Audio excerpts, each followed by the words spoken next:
nó cố tình là to muốn năng đời thì nó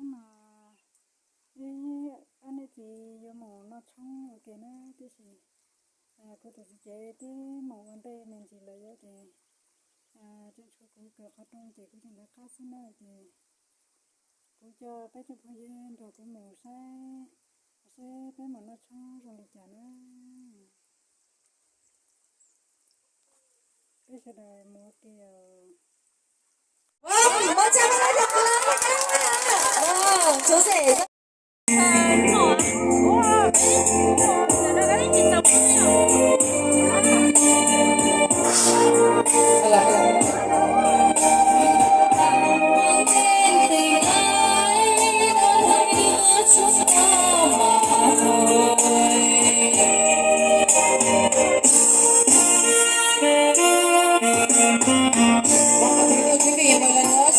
xin được liên tục thông báo và kính mời đến tất cả quý vị những ai đang ở phía ngoài cầu hoa hạnh phúc hãy khẩn trương kìa. Chúng ta sẽ chuẩn bị bước vào chương trình tân lễ vương quy hoành tráng nhất rực rỡ nhất trong buổi chiều nay. Xin kính mời.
Vâng, thưa quý vị, phần quà đấu lá điệu nhau trong khoảng biển xa, cầu không thấy biển cũng lần mà sang, yêu nhau trong khoảng lần tháng mấy sông phố lội mấy ngàn đôi hoa, yêu nhau trong khoảng đường xa đã bằng cũng tiếp lòng mà không hiểu. Thưa quý vị, và ngày hôm nay chàng rể thải của chúng tôi đã chọn đời người vợ hiền là cô dâu. Xin mời mọi người sẽ cùng cầm tay nhau đi trên con đường của tình yêu hạnh phúc. Xin một lần nữa kính mời tất cả quý vị hãy khẩn trương một tổ chức nhỏ.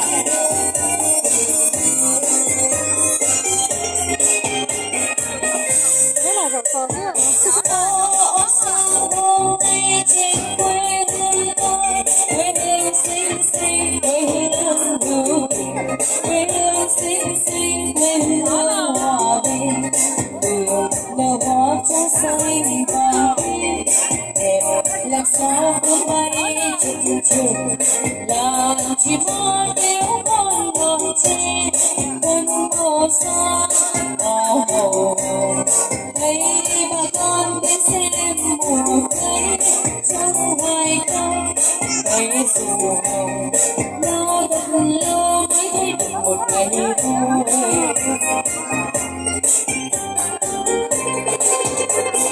Ô sao ơi trên quê hương tôi, ô sao con đi trao kỷ niệm cô dâu non non dung nhan mặn mà.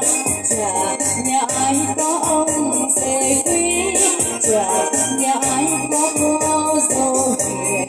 Đàn chim non có con lợn quay, xuôi đầy măng đo đầy buồn, cây buồn vui như môi đầy cây.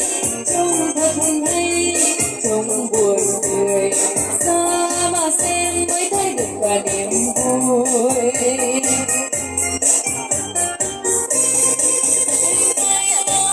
Để tìm tôi ơi, anh xem người ta họ cưới nhau rồi. Em ơi, để tìm tôi ơi, em ơi, chuyện chúng mình đã tính sao chưa?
Quê hương xinh xinh, quê hương hòa bình, đường đeo hoa trắng xanh vàng tím, đẹp làm sao không hay trong trường.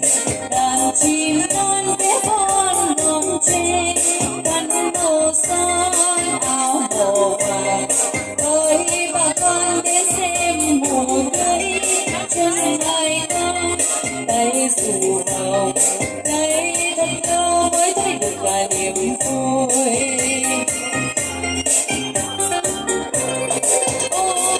Ô sao hôm nay quê tôi xa xê, ô sao tôi đi trang đi nhiều, ô sao non non dung nhan mặn mà. Chả nhà ai có ông rể quý, chả nhà ai có cô dâu hiền. Đàn chim non béo con non tre. So as long as I live, I love you. Will have and hold you. You look so beautiful in white. And from now to my very last breath, this day I'll cherish. You look so beautiful in Vâng và bác tổ chức xin trân trọng kính mời các bác, bố mẹ của chú rể, cha của một cô dâu xinh lì sẽ cùng trở về khu vực sân khấu và cùng ra mắt tới tất cả quý vị trong buổi chiều hôm nay. Xin kính mời. my love is endless, and we could spend time. Say to the world, you're my every reason. You're all that I believe in. With all my heart, I mean every word. So as long as I live, I love you. We'll have and hold you. You look so beautiful in white. And from now to my very last breath, this day I'll cherish. You look so beautiful in white tonight.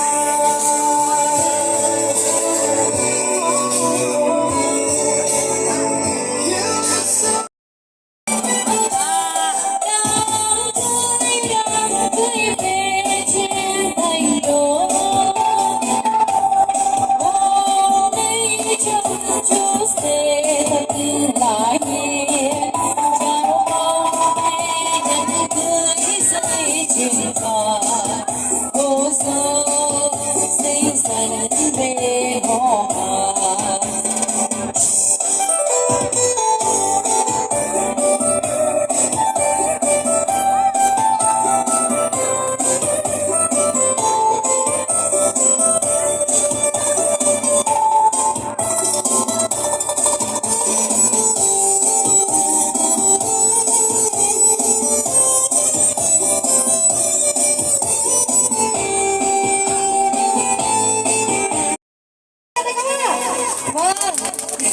Vâng và thưa quý vị, ngay lúc này xin kính mời cô dâu và chú rể sẽ quay một góc 45 độ với nhau đi ạ. Vâng và cho chị MC hỏi một chút, cô dâu và chú rể quen biết và tìm hiểu nhau được bao lâu rồi ạ? Được 2 ngày. 2 ngày á? Chú rể nói thật hay nói đùa đấy ạ? Nói thật. 2 ngày. Ban tổ chức không tin lắm đâu. Hay đây là tình yêu sét đánh đúng không mọi người? Đúng không ạ? Có thể là gặp nhau một cái là yêu nhau từ ánh mắt và về thư chuyện với gia đình là được gia đình đồng ý và tổ chức luôn được không ạ? Vâng, rất tuyệt vời đúng không ạ? Vâng, và ngay lúc này thì xin kính mời chú rể sẽ đặt tay lên vòng eo bé nhỏ của cô dâu và hai tay của cô dâu sẽ đặt lên bờ vai vâng trái của chú rể ạ. Xin kính mời hai em ạ. Vâng, các chú rể nắm mạnh dạn lên ạ. Vì ngày hôm nay hai em sẽ chính thức trao một nụ hôn đúng nghĩa trước sự chứng kiến của mọi người và đó là gọi là một nụ hôn hợp pháp ạ. Xin kính mời hai em ạ. Vâng, một tràng pháo tay lớn. Vâng, chú rể rất mạnh dạn đúng không ạ? Rất chủ động đúng không ạ? Rất tuyệt vời. Vâng, và xin được chúc hai em sẽ sớm sinh được những bé trai bé gái có thể để hai bên ở ngoài sớm có cháu bầu cháu bé. Và ngày lúc này thì xin kính mời tất cả hội trường chúng ta hãy cùng dắt tay những chén rượu của mình lên, hãy cùng nâng ly chúc cho đôi bạn trẻ sinh ly trang của được trong năm tình viên mãn, bắt đầu nghĩa phu thê. Cảm ơn quý vị rất nhiều. Và ngày lúc này xin kính mời hai em sẽ cùng tay trong tay cầm chén rượu của mình xuống bàn tiệc để cùng đón nhận những lời chúc tốt đẹp nhất. Xin kính mời.